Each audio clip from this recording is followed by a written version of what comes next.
ये तो वो क्षेत्र था जहाँ 2 इंच जमीन के लिए गोलियां चलती थी। एक समय ऐसा आया, चूंकि प्रतिद्वंदता थी, कई प्रदेश चाहते थे इस एयरपोर्ट को अपने यहाँ ले जाना। तो मेरे अंदर एक ये भी भाव था कि मैं किस मुंह से किसानों के बीच में जाऊं, अपनी जमीनें दे दो। तो जब मैं उनके घर गया तो उन्होंने कहा, भैया धीरेंद्र, सल्फास खा लूंगा पर जमीन नहीं दूंगा। तो एक कर्ज है मेरे ऊपर किसानों का, शायद मैं उसे अदा कर भी पाऊं या ना कर पाऊं। रोजगार के कितने अवसर है, वही मैं आपसे जानना चाह रही निश्चित थी। तौर से ही रोजगार के प्रत्यक्ष और अप्रत्यक्ष रूप से लाखों रोजगारों का सृजन यहाँ होने जा रहा है। मैं खेती की उपजाऊ जमीन में डेवलपमेंट के खिलाफ हूँ। 50,000 करोड़ का घोटाला पुरानी सरकारों का नोएडा प्राधिकरण में, और 30,000 करोड़ का ग्रेटर नोएडा में। वो अपने क्षेत्र के ठेकेदारों को सड़कों पर मोटी लेयर डालने के ठेके दिया करते थे। योगी आदित्यनाथ जी के समय में ऐसा संभव नहीं है। ऐसा मुद्दा कांग्रेस को दिया किसानों का भट्टा पारसौल से,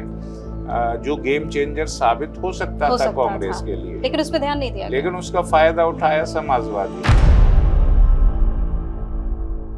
दौलत तो विरासत में मिलती है, लेकिन कहते हैं कि पहचान अपने दम पर बनानी पड़ती है। नमस्कार, आप देख रहे हैं कोच, मैं हूं आपके साथ दिव्या सिंह। उत्तर प्रदेश का एक ऐसा क्षेत्र जो आज या यूं कहें कि कुछ समय से केंद्र में चर्चा का विषय बना हुआ है, और साथ ही यहाँ के विधायक जी भी चर्चा का विषय बने हुए हैं, क्योंकि काम ही कुछ ऐसा हुआ है। नोएडा इंटरनेशनल एयरपोर्ट, जी हाँ, हम बात कर रहे हैं जेवर की, और जेवर के विधायक धीरेन्द्र सिंह की। वो इस वक्त हमारे साथ मौजूद है, उससे बातचीत करेंगे, तमाम चीजें आज जानने की कोशिश करेंगे। सर, बहुत बहुत स्वागत है आपका। जेवर से शुरुआत हुई है, जेवर इंटरनेशनल एयरपोर्ट की बातचीत हो रही है। जानना चाहेंगे कितनी मशक्कत करनी पड़ी विधायक जी को क्षेत्र में? देखिए, ये तो वो क्षेत्र था जहाँ 2 इंच जमीन के लिए गोलियां चलती थी। भट्टा पारसौल का नाम आपने सुना होगा जी। और सारे प्राधिकरणों के अधिग्रहण बंद हो चुके थे 2017 से पहले। तो अब चूंकि यहाँ मुफलिसी थी, कोई रोजगार का साधन नहीं था, बड़ा प्रोजेक्ट लाना जरूरी हो गया था। मैं 2017 में विधायक बना, तो सबसे पहले मैंने इस मुद्दे को 18 मार्च 2017 को विधानमंडल दल की बैठक में मुख्यमंत्री जी के समक्ष रखा। 19 को उनकी शपथ थी। उसके बाद जो फाइलें धूल फांक रही थी, उन फाइलों को निकाला गया और मुख्यमंत्री की समझ में आया कि जेवर को अगर विकसित करते हैं तो वहां से हम एक बहुत बड़ा रोजगार का सृजन पूरे प्रदेश के लिए कर सकते हैं। तो वो फाइलें आगे चली और जुलाई अगस्त तक साइट क्लियरेंस सिविल एविएशन ने दे दी जेवर की। उसके बाद फिर आगे की प्रक्रियाएं चली और एक समय ऐसा आया, चूंकि प्रतिद्वंदता थी, कई प्रदेश चाहते थे इस एयरपोर्ट को अपने यहाँ ले जाना। उनके पास लैंड बैंक था, लेकिन यहाँ लैंड बैंक नहीं था और सरकार को एक उनके मन में एक भावना थी कि कहीं ऐसा ना हो, चूंकि वहाँ जमीनें मिलती नहीं हैं और किसान वहाँ काफ़ी संघर्षशील हैं, तो बीच में हमारा एयरपोर्ट का प्रोजेक्ट लटक जाए। और वही हुआ। 2018 में सूचनाएं प्राप्त होने लगी, मेरा विधानसभा सत्र था, कि जेवर के किसान जमीनों की सहमति नहीं दे रहे एयरपोर्ट बनाए जाने के लिए। तो बड़ी मुश्किल से इस प्रोजेक्ट को लाइन पर लाया गया यहाँ स्थापित कराने के लिए। और जब ये समाचार प्राप्त हुआ तो मुझे काफ़ी धक्का लगा। मेरे विधानसभा का सत्र था, तो फिर मुख्यमंत्री जी ने मुझे बुलाया और मेरी मुलाकात हुई। उन्होंने कहा कि भाई, ये प्रोजेक्ट अगर रुक गया तो दूसरे स्टेट लाइन में हरियाणा या राजस्थान ये जा सकता है। मैं भी सोचता था कि अगर ये प्रोजेक्ट भी हाथ से चला गया तो वो अंधकार में जो जेवर था आज़ादी के बाद से, वो फिर से अंधकार में चला जाएगा। तो मैं रास्ते में सोचता आया, चूंकि मैं फार्मर्स के लिए संघर्ष करता था। 2013 का भूमि अधिग्रहण कानून बनवाने के लिए हमने बड़ा संघर्ष किया, किसानों के अधिकारों की लड़ाई लड़ी। तो मेरे अंदर एक ये भी भाव था कि मैं किस मुंह से किसानों के बीच में जाऊं, अपनी जमीनें दे दो। लेकिन रास्ते में सोचते सोचते फिर मैंने सोचा कि नहीं, मैं ऐसा रास्ता अपनाऊं जिससे किसानों का हित भी बरकरार रहे और विकास भी इसलिए ज़रूरी है क्योंकि मेरी आने वाली पीढ़ियां जो बाहर नौकरी के लिए जाती हैं या खेती के अलावा कोई विकल्प उनके पास नहीं है। हाँ। तो एयरपोर्ट आने से बहुत सारी कंपनियां यहाँ आएंगी और एक रास्ता मिलेगा मेरे जेवर को। इसीलिए फिर मैं आगे बढ़ा 2018 अगस्त के महीने में और मैंने किसानों को समझाना शुरू किया तो एक रास्ता हम लोगों को मिला और धीरे धीरे सहमति लगने लगी। कोई वाकया जो उस समय का आपको याद हो जब आप किसानों से बातचीत करने गए हो, उसको जब शेयर आप करना देखिए, चाहें? जयवीर सिंह थे, रोही गांव का सबसे पहले अधिग्रहण हुआ। तो जब मैं उनके घर गया तो उन्होंने कहा, भैया धीरेंद्र, सल्फास खा लूंगा पर जमीन नहीं दूंगा। अब मैंने उनके चेहरे की तरफ देखा। एक अहमद खां थे, उनकी जमीनें सड़क पर आ रही थी, वो छोटा मोटा कुटीर उद्योग करते थे। अहमद खां मुझसे बोले, विधायक जी बड़ी मुश्किल से तो हमने छोटे छोटे उद्योग लगाए खेती के अलावा सड़कों के किनारे, और अब आप हमसे कह रहे हो कि जमीनें दे दो।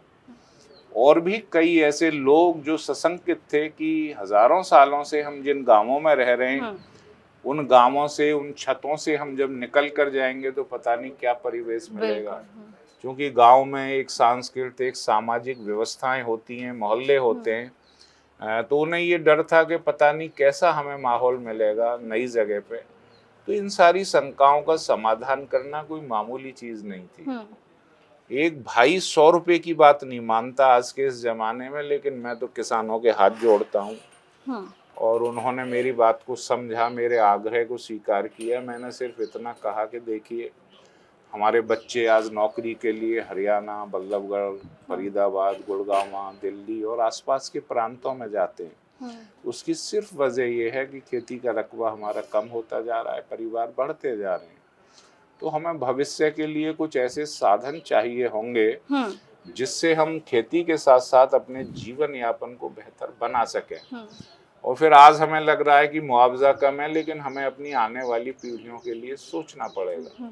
मुआवजा तो तब बढ़ेगा ना जब कोई बड़ी योजना सर, आएगी। एक चर्चा बहुत होती है, वो बीड़ी वाला किस्सा क्या है, थोड़ा सा बताइएगा क्या? देखिए, गांव का माहौल होता है, लोग चारपाइयों पे बैठे, मैं उनके बीच बैठा हूँ और कोई हुक्का पी रहा है, कोई बीड़ी पी रहा है।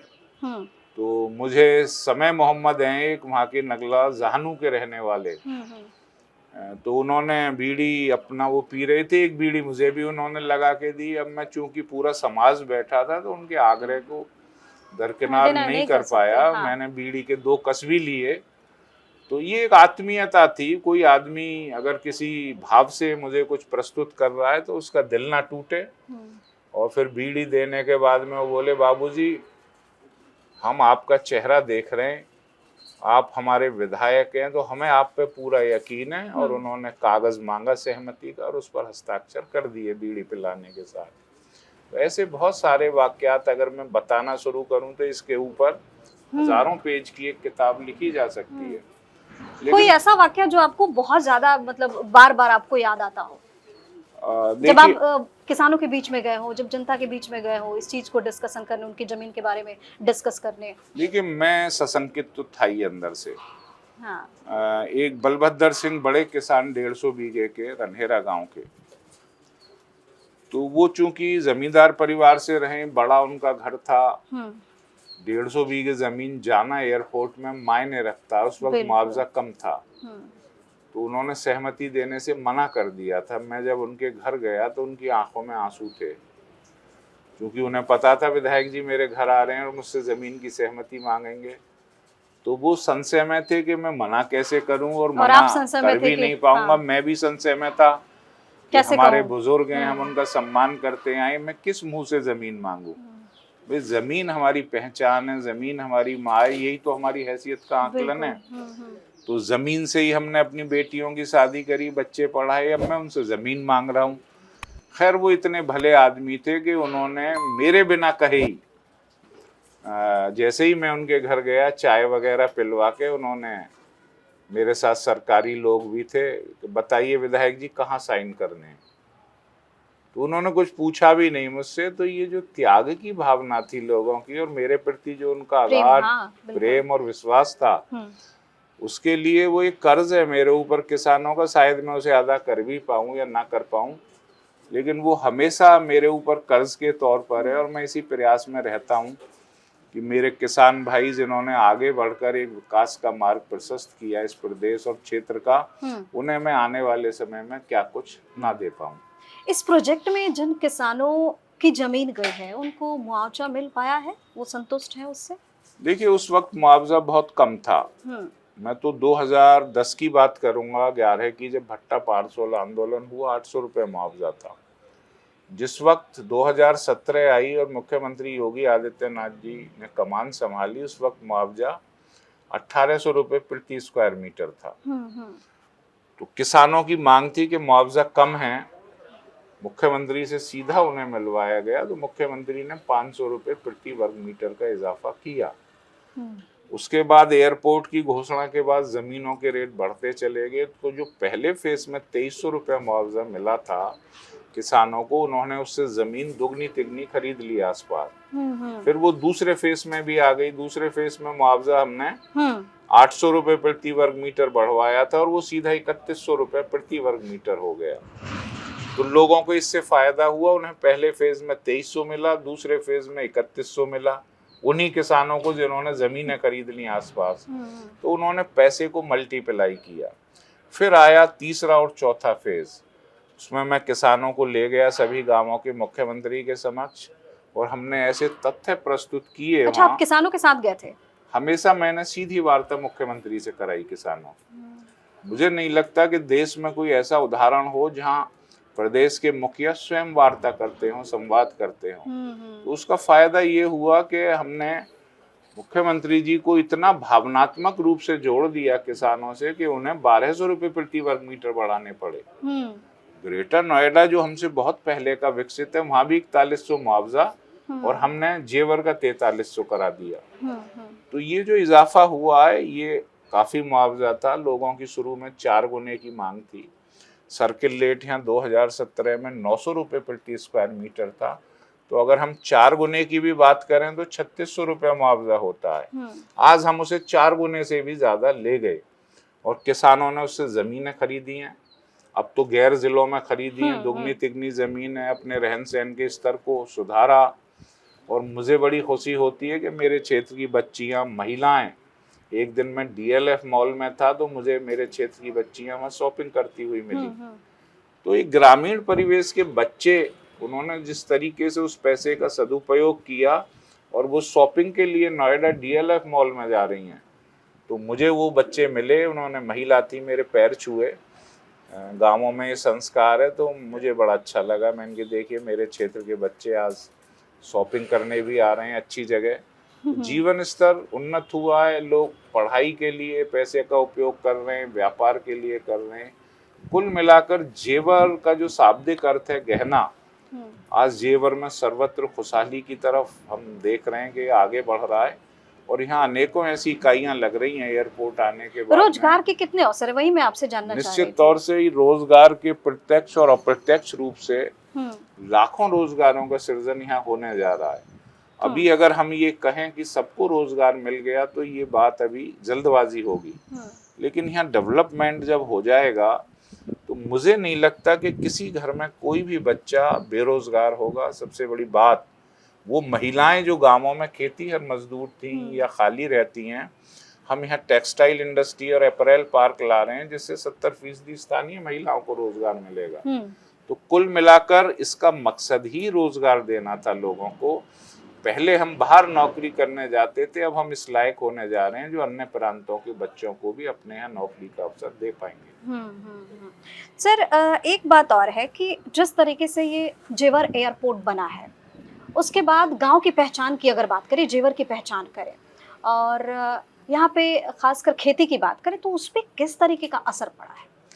देखिए, ये बहुत उपजाऊ क्षेत्र है, वो तो निश्चित असर पड़ा है।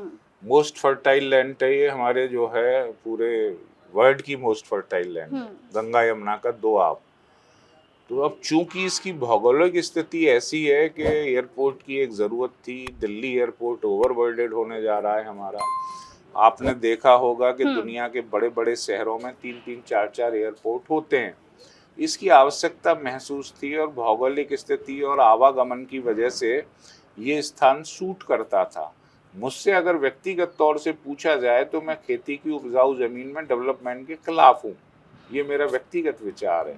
लेकिन भौगोलिक स्थिति और क्षेत्र की तरक्की, प्रदेश की आर्थिक स्थिति अगर मजबूत करने की बात हो तो हमें कुछ समझौता करना पड़ता है। हाँ। वही समझौता यहाँ हुआ। तो इसलिए बेशक खेती पर फर्क पड़ा है, लेकिन चूंकि किसानों ने आसपास के जिलों में मथुरा, अलीगढ़, बुलंदशहर ज़मीनें ले ली हैं, वहाँ की ज़मीनें भी उपजाऊ हैं।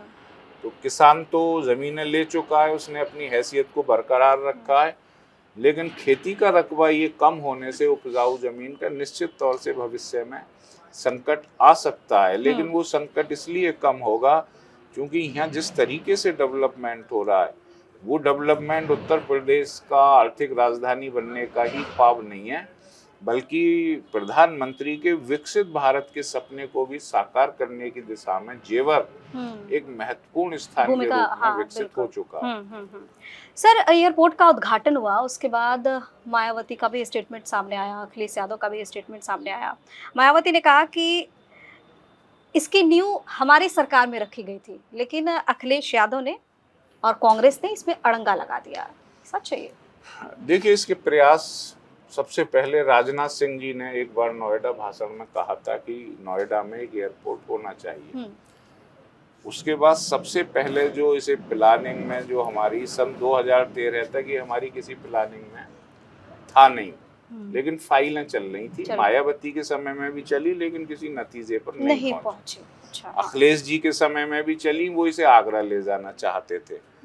तो वो सब चलती रही फाइलें, लेकिन अमली जामा अगर किसी ने पहनाया और पहल करी है तो प्रदेश के मुख्यमंत्री योगी आदित्यनाथ और यहाँ के किसान हैं, जिन्होंने वहाँ की जमीन दी जहाँ गोलियां चलती थी। जिकरपुर यहाँ से पास में, भट्टा पारसौल पास में, उन दोनों के बीच की ये जगह, इसमें मैं इसका श्रेय प्रदेश के मुख्यमंत्री और किसानों को विशेष तौर से देना चाहूँगा। अखिलेश यादव का स्टेटमेंट आया, वो बोले कि केवल निर्माण कार्य जो है वो उस पर अरबों रुपए खर्च किए जा रहे हैं, और इसलिए खर्च किए जा रहे हैं ताकि जो चुनिंदा ठेकेदार है उनको फायदा पहुंचाया जाए। इसका जवाब किस तरह से देना चाहिए? ये काम उनके समय में होता था। अभी सीएजी का ऑडिट हुआ है नोएडा और ग्रेटर नोएडा का, पहले नहीं होते थे। ये हमारी सरकार ने शुरू किया है। 50,000 करोड़ का घोटाला पुरानी सरकारों का नोएडा प्राधिकरण में और 30,000 करोड़ का ग्रेटर नोएडा में।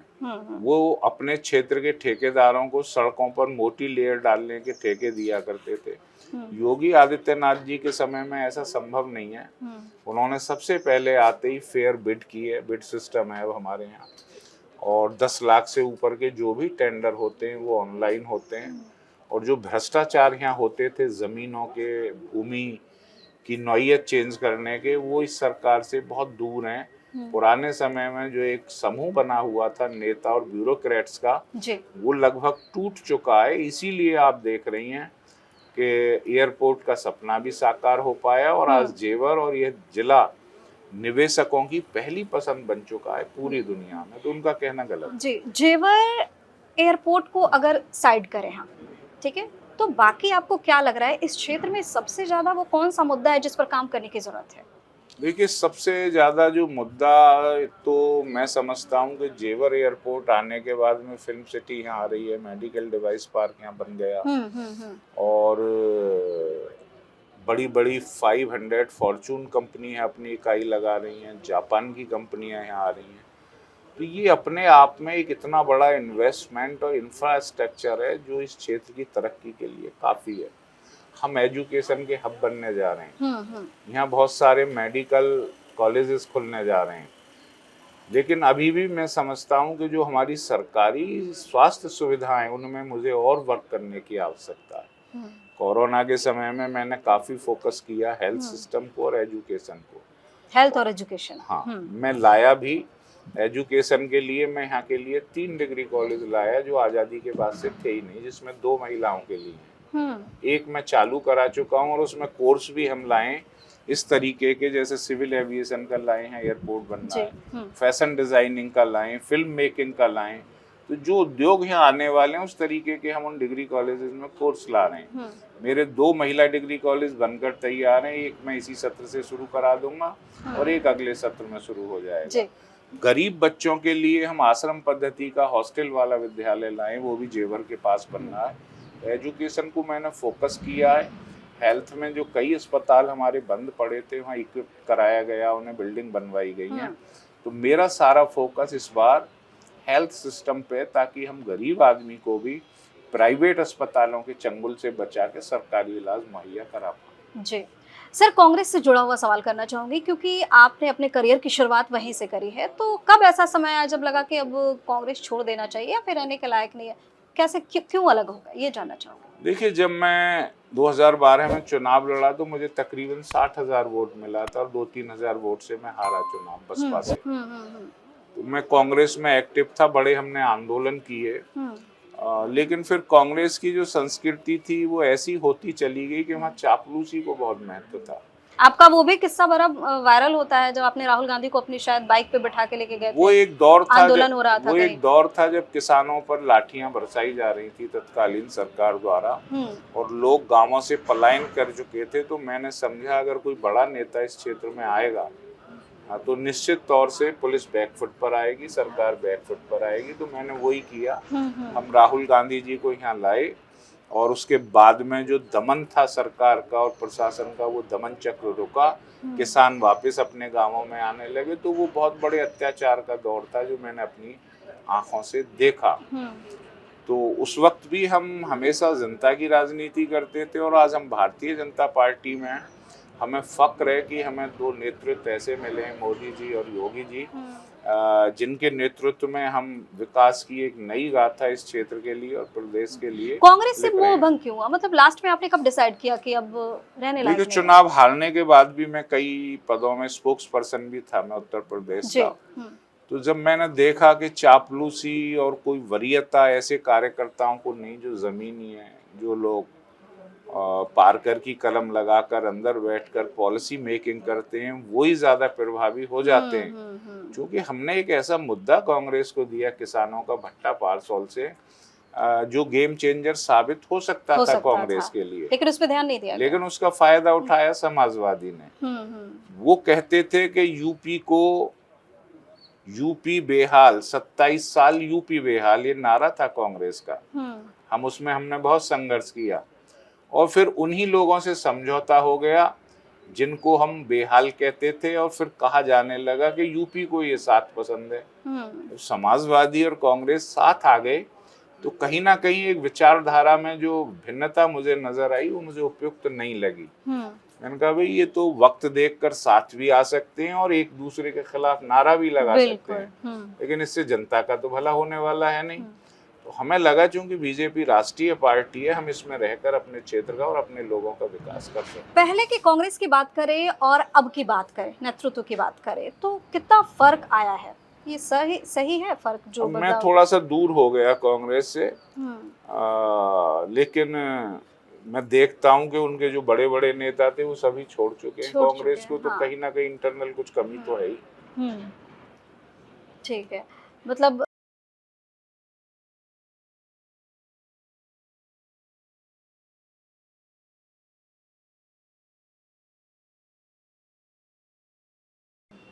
अच्छे नेता हैं वो। तो क्या लग रहा है कि राहुल गांधी को सही से गाइड नहीं किया जा रहा है क्या, जो उनके आसपास में लोग हैं? हमें जिस देश की राजनीति करनी है तो यहाँ की जन भावनाओं को समझना पड़ेगा। हाँ, हमें रूट लेवल पे जानना होगा कि आलू जमीन में लगता है और टमाटर ऊपर पेड़ पर लगता है। इन सारी चीजों को हमें समझना पड़ेगा।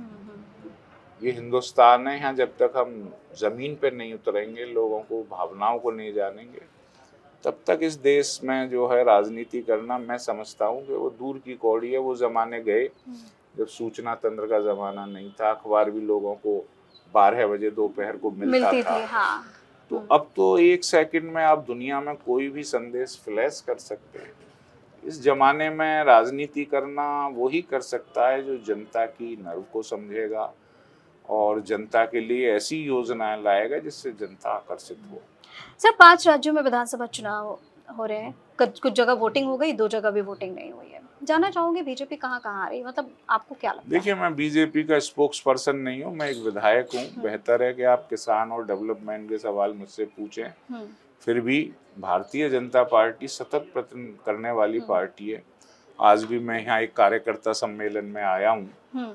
तो ये निरंतर जो कार्य करने की इनकी क्षमता है, और जो अंतिम छोर तक पहुंचने की इनकी नीति है, हर बूथ पर इनका कार्यकर्ता, हमारा कार्यकर्ता मौजूद है। तो मुझे लगता है कि पांचों राज्यों में बीजेपी का प्रदर्शन अच्छा होगा। और पश्चिम बंगाल में बहुत ज्यादा जी जान लगा रही है बीजेपी। देखिए, वहाँ चूंकि बहुत दिन से ममता बनर्जी का राज है और वहाँ जिस तरीके से घुसपैठी अपने आप को हिंदुस्तान का नागरिक बना रहे हैं, और वो हमारा बॉर्डर का स्टेट है, इसलिए वहाँ ज़रूरी हो जाता है कि एक राष्ट्रीय पार्टी की हुकूमत हो जिससे यहाँ के लोगों को उनका हम वाजिब हक दिलवा सकें। ठीक है सर, पीएम मोदी की सबसे अच्छी बात क्या लगती है? देखिए, पीएम मोदी की सबसे अच्छी बात है, कोरोना के 2 काल आए और हमने बहुत ज़्यादा काम किया कोरोना के समय में। उस वक्त ट्विटर था, एक्स नहीं था, 24/7 सर्विस चलाई और तकरीबन हज़ारों लोगों को कोरोना में हमने मदद की। तो उस वक्त मेरे पास फ़ोन आया मोदी जी के ऑफिस से, हिरेन जोशी जी का, पीएम बात करेंगे। मैं उस वक्त फ़ोन पे नहीं था, 5 मिनट के लिए नहाने चला गया था। जब मैं लौटा तो मेरी बात हुई हिरेन जोशी जी से। तो उन्होंने मुझसे पूछा कि आपने इतना बड़ा सिस्टम कैसे बनाया और आप सोशल मीडिया से इतनी सेवा कैसे कर रहे हैं। तो मुझे सबसे अच्छी बात लगी कि देश के प्रधानमंत्री भी हर उस कार्यकर्ता पे नजर रख रहे हैं। हाँ। और चूंकि मेरे पास फोन आना गर्व का विषय है, मुझे तो ये पता नहीं था कि वो मुझे देख रहे हैं। मैं तो सेवा कर रहा था अपना एक सिस्टम बना के। तो जहाँ इतना सम्मान हो उस व्यक्ति का जो काम करता हो, तो ये बात नरेंद्र मोदी जी की सबसे बड़ी। सीएम योगी के बारे में क्या कहना चाहिए? देखिए, सीएम योगी एक कर्मठ व्यक्ति हैं और वो मुझे लगता है 24 घंटे में 1-2 घंटे सोते होंगे। मैंने नज़दीक से उन्हें देखा है। वो एक कमिटेड मुख्यमंत्री हैं, ट्रांसपेरेंसी उनके अंदर है और जिस तरीके से उन्होंने इस 25 करोड़ की आवाम वाले प्रदेश की दिशा और दशा परिवर्तित की है, जमींदोज किया है उन गुंडों को जिनकी वजह से प्रदेश त्रस्त था और आज निवेश का माहौल बना है। खुद वो योगी मॉडल हिट है। निश्चित तौर से मैं किसी स्टेट में जाता हूँ चुनाव प्रचार के लिए, तो वहाँ के लोग मुझसे दरखास्त करते हैं 1 साल के लिए योगी जी को मुख्यमंत्री बनवा दो हमारे। मैं विदेश भी जाता हूँ, उसके पीछे का रीजन भी बताते होंगे क्यों बना दो। सेमिनार में अटेंड करने विदेश भी जाता हूँ, वहाँ भी योगी की चर्चा होती है। तो उसका जो रीजन यही है कि उन्होंने जो मॉडल उत्तर प्रदेश में, एक ऐसे प्रदेश में जो सांस्कृतिक रूप से बहुत संपन्न था, उसे पुनर्स्थापित भी किया है, कानून व्यवस्था का एक मॉडल प्रस्तुत किया है और एक ऐसी ट्रांसपेरेंट व्यवस्था बनाई है जिसमें सभी को न्याय मिले। ये बात योगी जी को सबसे अलग करती है। अखिलेश यादव कैसे लगता है? अखिलेश यादव भी भले आदमी हैं, अच्छे आदमी हैं, लेकिन उनका जो राजनीति का तरीका है जातियों में बांटने का, उससे मैं सहमत नहीं। ममता बनर्जी के बारे में क्या कहिए? ममता बनर्जी बहुत जुझारू हैं। वो पहले कांग्रेस में भी रही हैं, बाद में अपनी पार्टी उन्होंने बनाई और उस जुझारूपन की वजह से ही वो इतनी बार बंगाल की मुख्यमंत्री रह चुकी है। और मैं व्यक्तिगत तौर से किसी की आलोचना भी नहीं करता। मैं यही कहना चाहता हूँ कि अगर थोड़ा अपने आप को परिवर्तित करें और जिस तरीके से घुसपैठी है हमारे देश में आ रहे हैं उस पर लगाम लगाएं, तो वो भी अच्छी जुझारू महिला। काम तो किया है उन्होंने। उनका जो जुझारूपन है वो उन्हें अन्य नेताओं से अलग करता है। बिल्कुल। आपके सबसे फेवरेट नेता कौन है? मेरे सबसे फेवरेट नेता, मतलब होता है ना कोई कि हाँ ये मेरे आदर्श हैं। निश्चित तौर से योगी आदित्यनाथ जी हैं। और अगर आप दूसरा नाम पूछेंगी तो बराबर का इस तरह मेरे प्रधानमंत्री हैं। मैंने बता दिया कि वो हर कार्यकर्ता पर नजर रखते हैं। अपनी सरकार को 10 में से अगर नंबर देना हो तो कितने नंबर दीजिएगा? देखिए, अभी तो हमारी सरकार का दूसरा टेन्योर है, तो मैं तो अपनी सरकार को 10 में से 10 इसलिए दूंगा, पहले यहाँ के संसाधनों को लूटा जाता था। पहले मंत्री अकूत संपत्ति अर्जित करते थे, तिजोरियां भरते थे, अब उन संसाधनों का प्रयोग जनता के लिए हो रहा है। इस सरकार ने इतने काम किए हैं, जितनी भी केंद्र सरकार की योजनाएं वो आज धरातल पर पहुंची हैं। और आप देखिए सड़कों का जो जाल बिछाया गया है उत्तर प्रदेश में विशेषकर, वो आने वाले समय में इस प्रदेश की दिशा को चेंज कर देगा। यहाँ बड़े बड़े उद्योग धंधे आ रहे हैं जो इस प्रदेश के रोजगार का माध्यम बनेंगे, इसकी खुशहाली का माध्यम बनेंगे। हर क्षेत्र में आप देख लें, मुख्यमंत्री की बहुत पैनी नज़र होती है। वो ओडीओपी हो, वो सेल्फ हेल्प ग्रुप्स हो, या वो ग्रामीण विकास की बात हो, वो हर चीज पे नजर रखते हैं और वो चाहते हैं कि जब तक हम समाज के अंतिम छोर को ऊपर नहीं लाएंगे तब तक हम इस प्रदेश का सर्वांगीण विकास नहीं कर सकते। उसी दिशा में मेरे मुख्यमंत्री बढ़ रहे हैं। और आपकी बात करेंगे सर, आप अपने आप को कितना नंबर दीजिएगा? मेरे नंबर अगर आप मेरी जनता से पूछें तो सवाल बेहतर होगा। मैं तो अपने को 0 ही फिर भी आप वो मैं इसलिए दूंगा अपने आप को 0, क्योंकि मैंने इस मिट्टी पे जन्म लिया, मेरा कर्ज है जनता का, मेरे ऊपर कर्ज है। मैं तो चाहता हूं कि मैं इस क्षेत्र को दुनिया का सबसे विकसित क्षेत्र बनाऊं और मैं हर घर में खुशहाली लाऊं, मेरे हर बच्चे के पास रोजगार हो, मेरी हर महिला सशक्त हो, संपन्न हो, मेरा हर बच्चा शिक्षित हो। तो मेरी तो ये अभिलाषा है मैं स्वास्थ्य सेवाएं उस गरीब को भी दे पाऊं जो प्राइवेट अस्पताल में अपना इलाज नहीं करा पाता। मैं आर्थिक रूप से विपन्न व्यक्ति को भी अच्छी शिक्षा दिला पाऊं। तो मैं इस मकसद से काम कर रहा हूं। इसलिए आप मुझसे मेरे नंबर पूछेंगे तो जब मैं ये सारे काम पूरे कर लूंगा तो 10 में से 10 दूंगा, बाकी जनता आकलन करेगी। जाते जाते क्षेत्र की जनता और देश की जनता को क्या मैसेज देना चाहिए? मैं सबसे यही कहना चाहता हूं, देखिए आज हम उस दौर में हमारे देश की सांस्कृतिक पुनर्स्थापना हो रही है जी। और दूसरा आज हम विकसित भारत की तरफ बढ़ रहे हैं। तीसरा दुनिया में भी हमारी ख्याति जो पहले हम लोग बदनाम थे उसमें काफ़ी इजाफा हुआ है। हम सभी लोग अपने आप को man is a social animal वाले मार्ग पर चलाएं जिससे हम समाज के हित में काम कर सकें और हम अपनी प्रतिभा का इस्तेमाल अपने राष्ट्र के लिए भी करें। मैं सिर्फ यही संदेश आखिर में देना चाहता हूं कि हम सब लोग मिलकर काम करेंगे, जाति धर्म को भूलकर, कंधे से कंधा मिलाकर, तो हम इस राष्ट्र को उस मुकाम तक पहुंचा सकते हैं जब पूरी दुनिया के लोग यहाँ शोध करने आते थे। यहाँ तक्षशिला और नालंदा विश्वविद्यालय थे, दुनिया भर के देश यहाँ व्यापार के लिए आते थे।